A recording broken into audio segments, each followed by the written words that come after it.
Hello and thank you for tuning in. I wanted to have this video out as soon as possible as this is pretty much an update on the most recent development in different manga series.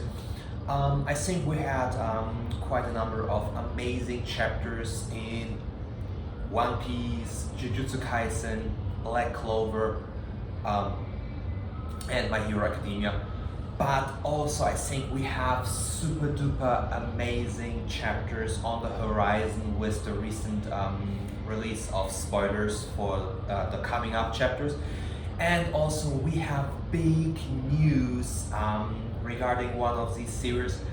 So I'm gonna talk about these chapters, about the recent development for these series, but also I'm gonna right from the beginning get into the news, because I think that's probably the biggest and most important thing I want to cover in this video, and this is probably also the reason why you might have tuned in. So with the release of the recent Black Clover chapter, the spoilers for the next chapter, Black Clover chapter 368, and these are just early scans I've read and translations, but they're pretty much confirmed. So yeah, it's really nice to see Asta getting added back into the mix of the conflict of the battle between Lucius and his paladins, his devil slash angel infused revived army versus the Black Clover Knights. And yeah, we can see it's gonna be a really nice chapter, a nice mix of moving the plot forward, giving us the final matchups, and also giving us a little bit of action. But the biggest news, and this is what I wanted to start with, this is what I promised to start with, is the big news is that this is going to be the last Black Clover chapter released in Weekly Shonen Jump. Black Clover is gonna switch over to another magazine, to Jump Giga, and that will be released in winter of 2023. So yeah, I had to check it up. Just again to really get it straight. So the translation reads: "This is the last time that Black Clover is in Weekly Shonen Jump. The series will continue in Jump Giga, which is released this winter. Climax of the series: Lucius versus Asta and Yami versus Morgan, Leona versus Morris, Noelle versus Aesir, Noelle's mother." So that confirms for us the final matchup. It confirms it's gonna switch to a different magazine, gonna publish in a different place. And also the next chapter is gonna release only in winter, which means a huge break, a huge amount of time for us to wait for the next chapter, which might be actually the last chapter. It says, considering previous manga transferring to Giga, Black Clover may have more than one chapter left, indicating that yes, there will be more than one chapter, but we don't know how many chapters there are still left in. Further, it reads, unfortunately, Jump Giga is a quarterly magazine, 4 issues a year. So that means we will get, I assume, bigger chapters, but only every 3 months, with the next chapter being in winter this year. And then any other chapters that follow this one, they might then be released in spring and summer of 2024. So yes, I want to see Black Clover to be continued. Yes, I can be patient.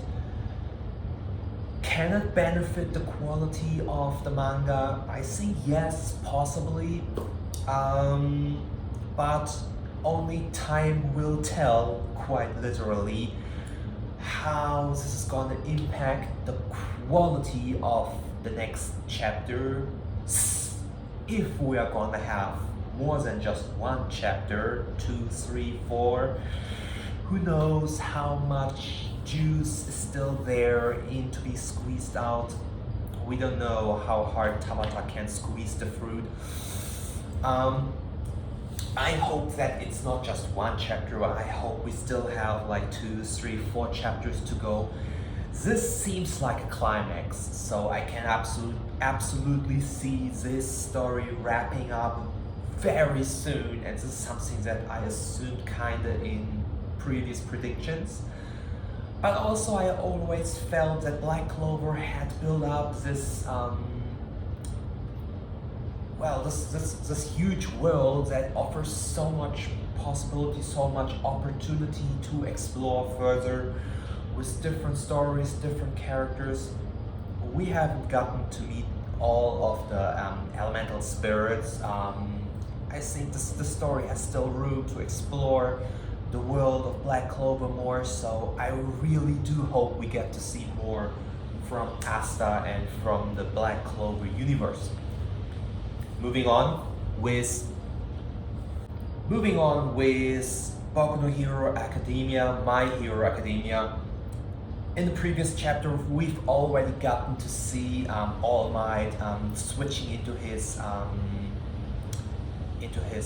support gear suit that encapsulates him and enabled him to kind of compete with All for One.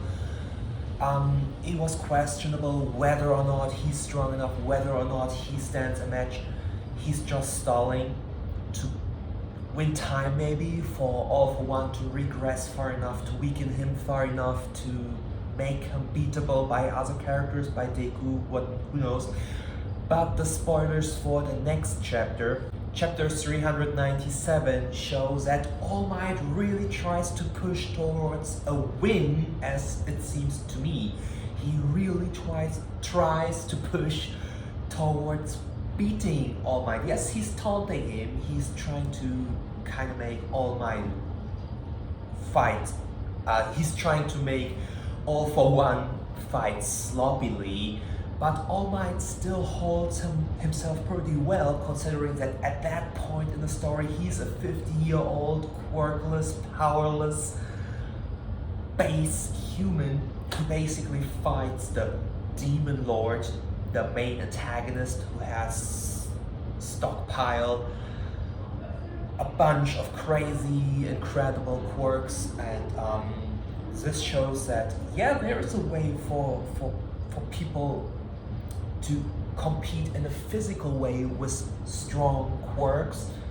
What to make of it? I think it is a win for the way the story represents itself and how powers scale in the world of My Hero Academia. I think this fight overall, what we as fans can take from it is generally a win, in the way that quirks are not presented as an all-deciding, all-powerful thing that decides battles. It's still about physical capabilities, about training, using tech, using gear, fighting smart, and I really like that. It's gonna be a great chapter. I'm looking forward to the official translations. Moving on with Jujutsu Kaisen chapter 232. So the last chapters had been one hell of a ride, a roller coaster of who's gonna win, Sukuna or Gojo. Those two characters were both hyped up to be the strongest of their respective era. Sukuna, the strongest curse, the strongest sorcerer of the golden age of the Heian era, of the golden age of Jujutsu sorcery. And Gojo, the strongest current time sorcerer, who's pretty much hyped up to be that once in a decades or hundreds of years sorcerer from his lineage to possess those two desired abilities, the Limitless and his six eyes, which basically makes him super hacked, super hexed, super busted and overpowered, and to the point where it's only possible to touch him, to even make physical any kind of contact, any kind of damaging contact with Gojo through very limited means, domain expansions and some hacked abilities, cursed tools that negate cursed techniques like Megumi's father used, or Megumi's 10 Shadow Mahoraga, his 10th Shadow Mahoraga's ability to adapt to abilities and thus nullify even Gojo's limitless ability. So there's only a very limited arsenal of means to tackle Gojo's absolutely OP hex ability that is basically a cheat code for invincibility. And now people are saying, oh, it's fraud, Sukuna, he's a fraud, just how people say Mihawk is a fraud, or people called Kid from One Piece also a fraud. And recently in the anime community, the word fraud or fraudent is going around. Like, I don't know, like, people, are you 12, are you 13, 14? I get, like, these are shonen stories. Shonen means boy stories, these target a boys demographic, and I get that there's a huge part of the audience that's still underage, that's still young. But me, hey, I started reading these stories, especially One Piece, when I was in elementary school, like, hey, 20 years ago. And I'm just thinking, like, hey, you are all retarded, like the language you're using online, like you can't even read and appreciate a good story, a well-written story, a well-written fight. And the fight between Gojo and Sukuna is damn well written. And the way Gege Akutami is in a very smart way playing these different abilities against each other, I think it's a really good way of writing a fight. And the thing I complained most about, the thing that I harbored kind of like resentment with the most, was that the fights became so hard to read when some of the abilities have that much pseudoscience in them, and the mangaka really tries at length to explain them through the side characters watching it, Yuji and all the others observing the fights and then trying to explain the workings of Jujutsu science and stuff like this. And this has just become a little bit a tad too much for me. I don't wanna have a major, like a bachelor's or master's degree in Jujutsu science just to be able to follow up on how certain abilities work. And I really appreciated the fight between Sukuna and Gojo going back to a more physical exchange of power, a fist fight, where there was the additional sprinkle, the additional flavor of a kind of like a timer through Sukuna making use of Megumi's 10 Shadow, the Mahoraga ability to adapt, so forcing Gojo to push forward in his fight against Sukuna, but also be very smart in how and when he makes use of his cursed technique, his Limitless, to not make Sukuna adapt too fast. And I really liked this way of writing the fight, making these two super duper overpowered characters engage in a way that feels on one hand spectacular and justified, like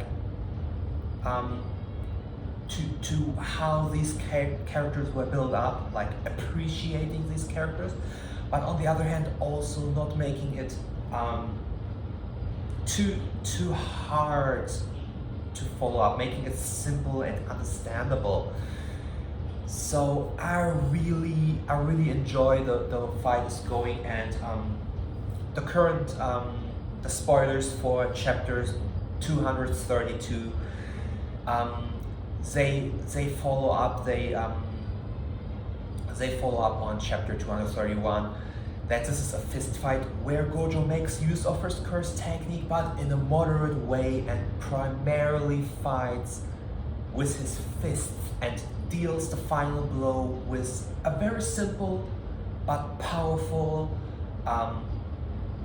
fist punch, making Sukuna, it seems, collapse. And Sukuna, in the last moment, with the last breath of conscience, it seems, his consciousness seems to be able to make Maharaga adapt, and Maharaga emerging and slashing Gojo, it seems. So wow, I think this is a really cool chapter. Even though these are just spoilers, I enjoyed them just so much, and this makes me just expect even more and even more greatness the chapter following that chapter. So let's move on. One Piece. Well, One Piece, I think with the increased pacing that Oda chose since the start of Egghead Island, and the switching back and forth between different locations, the battle between the Blackbeard pirates and the Marines, Blackbeard and Law, Kid and Shanks, and certain cuts to the Marines, and then back to Egghead Islands, and then to the Revolutionary Army, Kuma, and all these conflicts playing out in a geographically close location, being approximately close enough for these conflicts to converge. And then we have Morgan, news reporter Morgan's in the sky, reporting on Luffy's siege on Egghead Island, and this never before seen fleet of 100 marine ships with what they said 30,000 marines on board, being ready to storm Egghead Island. And we have all these characters mixed in. We have the Seraphim. It's still not clear how much personality they have. They seem to have a hell lot of personality, as it seems with the Hancock Seraphim, that she pretty much inherited her love, her devotion for Luffy, making it possible for Luffy to kind of order her to unpetrify his friends, his crew, which should not be possible. We got told there's a hierarchy, in command, and we got told it's basically Sentomaru, it's then Vegapunk and its satellites, it's then the Gorosei. I hope I didn't forget maybe the admirals, but the point is, the Seraphim were not programmed, they were not built, they were not designed to follow the orders of some random pirate. Luffy, and Yonko or not, he's just a random pirate. He should not be capable of ordering around a Seraphim. But it shows there is some flexibility, some freedom in mind for the Seraphim. And that adds also to the dynamic of unpredictability, where we have these Seraphims that are actually an asset of the Marines, that are now in the hands of the Straw Hats along with Vegapunk. And would they turn around, stab the Straw Hats in the back, or do they turn around and stab the Marines in the back? so unpredictable. And One Piece is, I think, at the point where the current Egghead Island arc, this small story arc, this island arc, and usually it's like arcs, I feel like they're defined by being time and location, being clearly separated in time and location from the rest of the story. So usually the Straw Hats on their ship, on their merry-go ship, with their crew, they go from island to island, location to location, be that Alabasta, be that the Elephant Zoo where the Meat Kingdom is, be that Dressrosa, or be that Wano Kuni. And all these locations are basically one arc. And then of course we have an overarching story, which is which we could say, we could use names like a saga. And I feel, yes, we entered the final saga once Luffy became emperor, once he attained the emperor, the Yonko title. But this is now the Egghead Island arc, this islands arc where the story reaches that Egghead Island climax. Not the final climax, but this arc's climax. And people suspect that Luffy is gonna face the same destiny as Law and Kid. Those three defeated two Yonko together. Luffy attaining the title of Yonko himself and ventured out to three different islands. Two out of these three, Kid and Law, face defeat. Kid against Shanks, a Yonko, and Law against Blackbeard, also a Yonko. But now what does that make Luffy? Is Luffy gonna be the third rookie who's gonna face defeat, gonna take an L, a lose?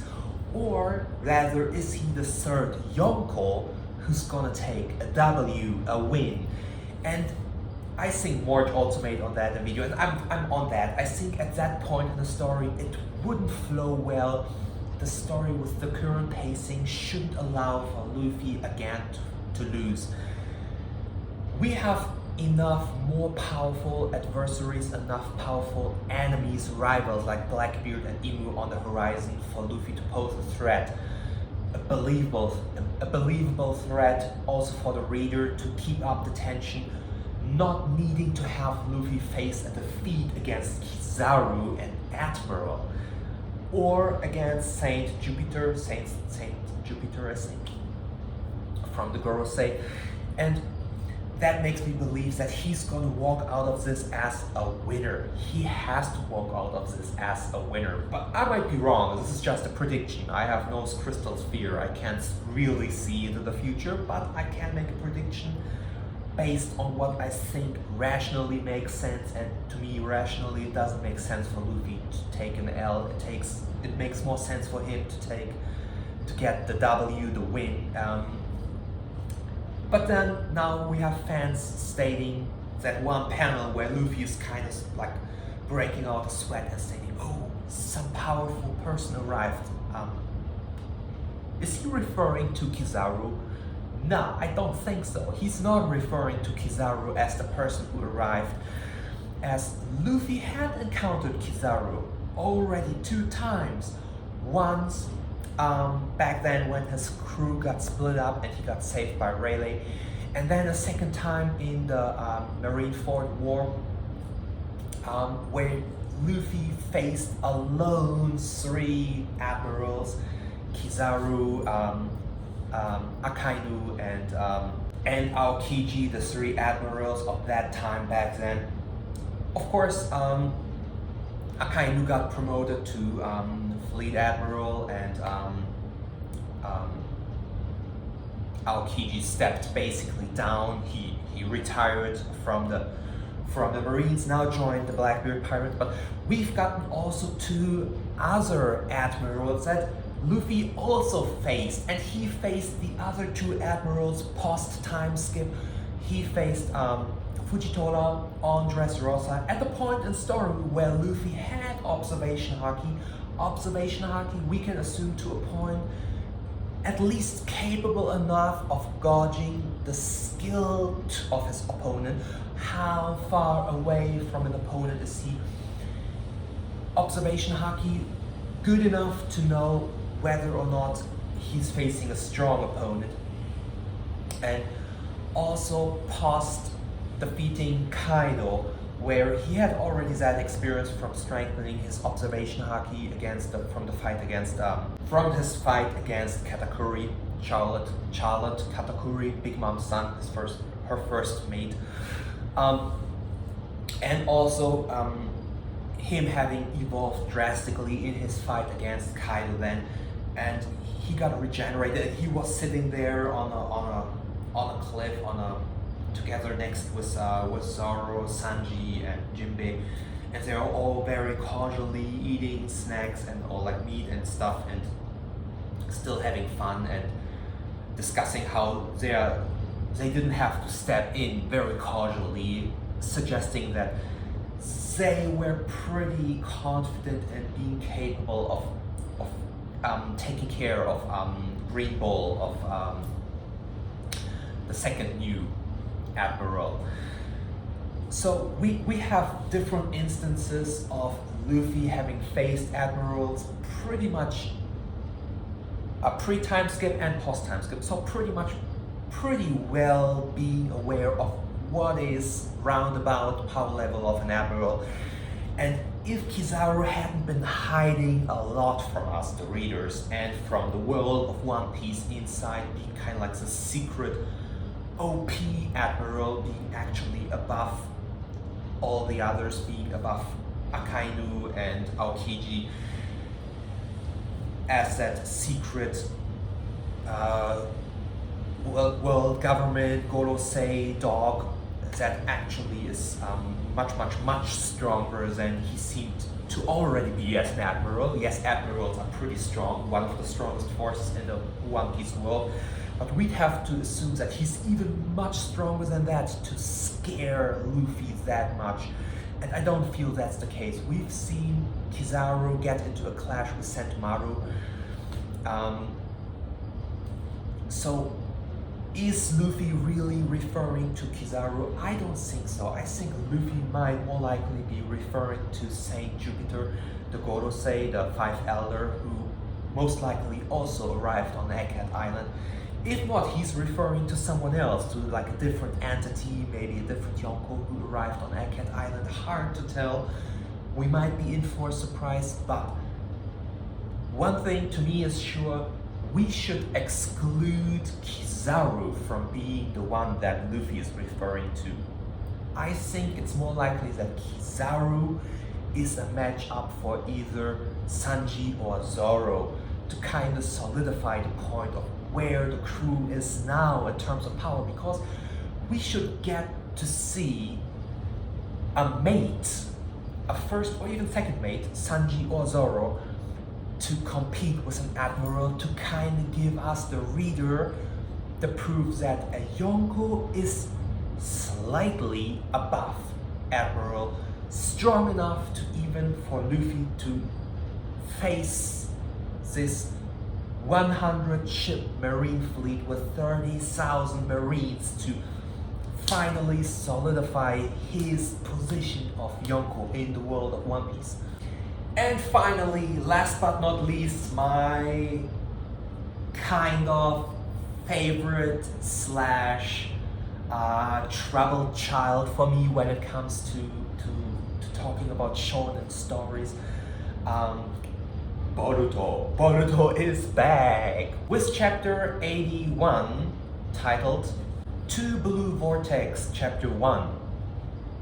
And as usual, it's a long chapter, I think 50-page chapter, and as opposed to lots of other chapters in the past that were really slow, this one really blew me away with the pacing. I expected for the manga, after the time skip, after reintroducing Boruto, to take a really slow approach of seeing maybe like Boruto on a campfire, on a fireplace with Sasuke, like was poking the fire, and then having lengthy conversations, how they're gonna get back into Konoha and stuff like that, and then maybe different characters having lengthy conversations about how they miss Boruto. Oh, what has become of Boruto? How would he look? How is he? Do you think he's fine? But no, the story really pushes in, gives us snippets of different characters here and there, how they've grown, how they've matured, how their outlook on Boruto and Kawaki is. Also giving us lots of reference that really solidifies, yes, for the majority of the cast, Sarada and the other girl excluded, people's perception really has switched. They, in their mind, their memories really have switched. Kawaki has become Boruto and Boruto has Kawaki, names excluded, probably to keep the reader less confused. But so we see so much reference, so much story progression, and that after the time skip. I think the designs are all amazing. They're all dope. I like all of the designs. I'm more of a long-haired type. I prefer more long-haired girls, so I would have maybe preferred if Sarada had longer hair. Maybe I'm just falling into a stereotype of liking certain types of girls, certain type of woman with long hair. So I would have liked the heroine, the female hero, the female lead, which next to Boruto is Sarada. I would have liked her maybe to fall more into an archetype of feminine appearance. But yeah, she makes kind of up with it with the slightly slutty appearance with her jacket like off the shoulder and stuff like this and heels. It doesn't look bad, but doesn't make super duper sense. Nah, but it's fashionable, I guess. So yeah, I like the design. I like Mitsuki's design. I didn't expect that. He looks really cool. I think most of the characters matured in a really nice, really cool way. I'm a bit sad that we didn't get to see much of Sasuke, but yeah, we got to see Boruto, Kawaki. We got to see Shikamaru becoming Hokage. Oh my god! But maybe it makes sense for him to be Hokage. The question would be who else? I mean, I can see people not being super happy with him being Hokage, as the Hokage had been in the past always a pretty OP character that by far leagues ahead the strongest person in the village. So he might feel disappointing, but who else should step up after Naruto? I guess he's the best worst or worst best. So like I said, I really like the pacing. I also like that the chapter right from the go gets into that three-way confrontation between Boruto, Kawaki, and Code, the three wielders of the Karma ability, as they, aside from Ada and Demon, are pretty much the three strongest entities currently in the Boruto universe, in the Boruto/Naruto universe. We don't really know how strong Sasuke still is since losing his eye, or if he completely permanently lost his eye. Possible, not possible, who knows. And the way Boruto stepped on Code's face and got his entrance this way, I think it was meant to be dope. I thought it was dope. I really enjoyed it, but I've seen people who were already again labeling Code as fraudulent, as being a fraud, as being hyped up as a villain, only then to be stepped on by Boruto. Hey man, people, come on, chill. It's just started. I mean, it was meant to be a dope introduction, a reintroduction for Boruto again. He was meant to be hyped up the most, even above the antagonist, even above Kawaki. And I think we're in a situation where we can really see when they take out their abilities and clash with each other, how they fare against each other, and how well Sasuke trained Boruto.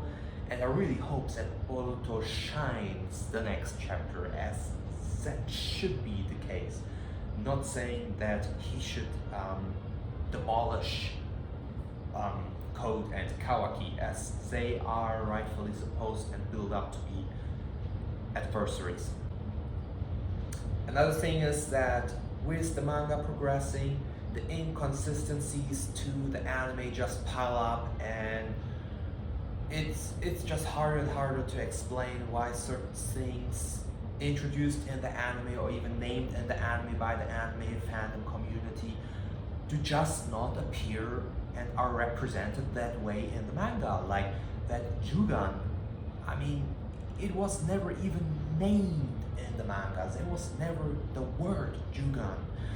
And now that it seems Sanada is still gaining the lowest rank ninja, people call it out as an inconsistency, as an error on Kishimoto's side, which I don't think is the case. I think just the anime just overstepped their boundaries and went ahead. They just went past the finishing line, couldn't hold their horses, and introduced things that are just non-canon and now contradict the manga, be it small or big things. And this is why at this point I can just not recommend the anime. I think it is crap, it is horse crap. Not that the animation isn't peak.